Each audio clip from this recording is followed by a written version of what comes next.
Hey y'all, this is Anna Alexander and it is July 9th, at a day that not only movie fans, but especially Marvel fans have been waiting for forever, which is opening night, opening weekend, Black Widows in the theaters, finally.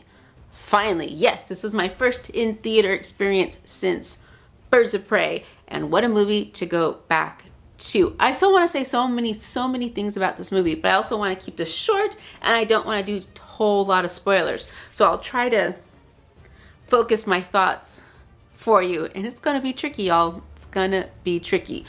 Going in, there were lots of questions asked by the general public. You know, like, is it going to live up to its expectation, especially after being delayed a year, which was not in their control. So again, expectations, will they be met? Will it be on par with other Marvel movies? And then the biggest one, which is also the most sexist one, which is, can a female-driven lead with a female-driven cast have just as good as an action superhero film as other action superhero films? And the answer to all these questions is yes, and fuck yeah.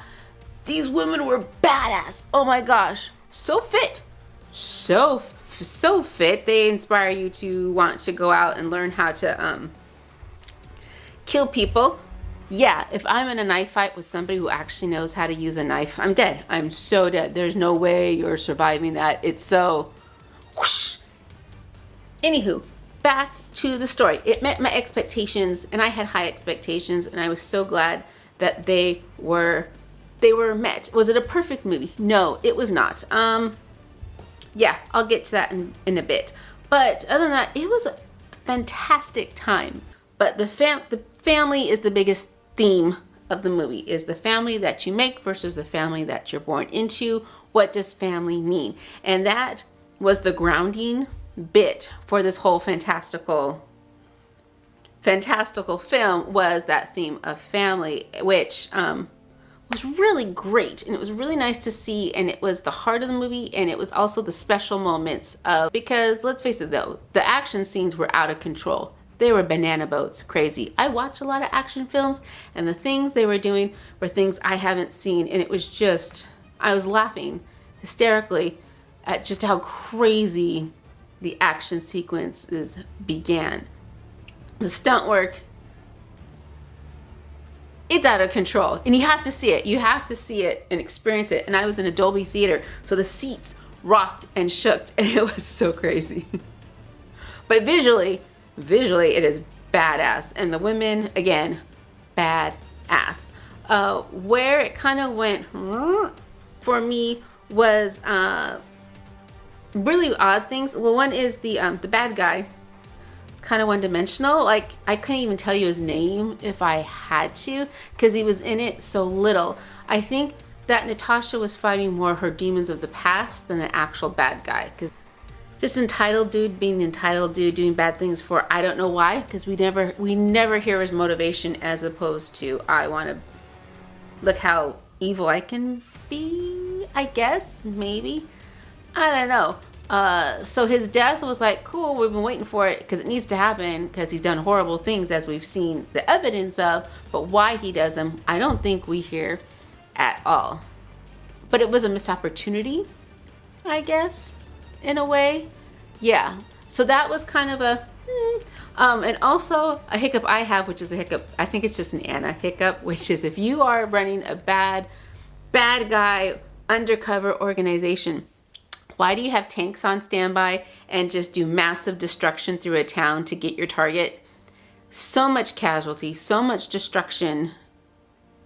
How are you keeping under the radar by doing those things, blowing just stuff up in the middle of a big city? That's not plausible. Like anything else in the movie is plausible. Because here's the thing, those stunts, she would have been dead. If this was a real life, the falls Natasha took, she would be dead 1,000 times over. 1,000 times over. And it's the same thing with, like, running a tank through a major city, blowing shit up. You're not going to be undercover for very long. So again, in the grand scope of the film, it was still an enjoyable and good time. Funny. There's some funny bits through it. Oh, and that was the thing. That was another question that people had, was after 6 months of Disney Plus series where they actually had weeks or a whole 45-minute episode to really dig down into a character, going back to a 2-hour film, would it feel like we were cheated in any way? And I am happy to report that no, I don't think we were cheated. We still got those quiet moments where we learned more about Natasha and how she felt and how she thought and saw the world. And I enjoyed those moments the most. The only bad thing is that I know it's an action film, so that anytime something could blow up or pop up out of nowhere and disrupt them. So I'm tense. I was tense the whole time during those quiet scenes, expecting the explosions to happen. And sometimes they did. And sometimes they didn't. So it kind of took away the enjoyment of that moment. So that's why I want to see this again. So I know where those explosions happen, so that way I can enjoy the quiet moments for what they were. Because those were the best parts of the whole film, was her just talking to her sister, or her just talking to who she, her mother figure.